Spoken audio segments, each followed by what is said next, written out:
Wah bang, try terenjek. Boleh angkat kagak? Tak nak.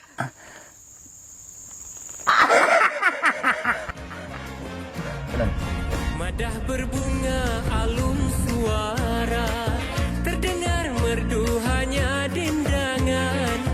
Madah berbunga alun suara, terdengar merdu hanya. Saya Ibrahim bin Talib daripada Mewakil 1. Saya menggambarkan macam mana kita pakai power grow yang betul-betul berkesan bagi kebun saya. Tengok penghasilan buah. Dah 6 tandan turun. Masih bunga keluar lagi di atas. Saya bukan cakap kosong. Saya buktikan. Betapa hebatnya power grow ni. Apa tengok? 1, 2, 3, 4, 5, 6. 6 tandan. Ni buah. Boleh kata setiap keluar. Sana tengok. Masih keluar. Yang menunggu. Saya memang berpuas hati tentang power grow ni. Saya gunakan power grow ni 1,500 hingga 2,000. Saya dah boleh pakai setahun untuk kegunaan dia.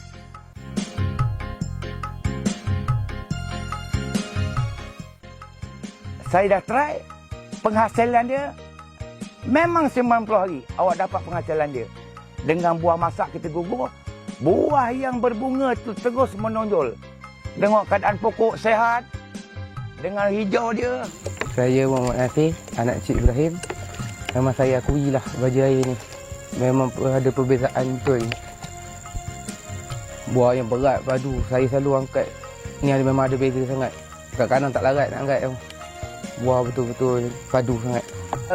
Pokok cik ni dia akan oren-oren merah. Dia punya kena cendawan. Orang tiak cendawan kano. Tapi bila saya gunakan dengan power grow, dia akan cendawan ni akan menjadi hitam dan kering. Macam dah tak berfungsi. Itu kelebihan power grow. Alhamdulillah. Jadi saya berpuas hati.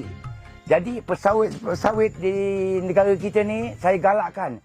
Cubalah power grow untuk membawa hasil yang sebenar.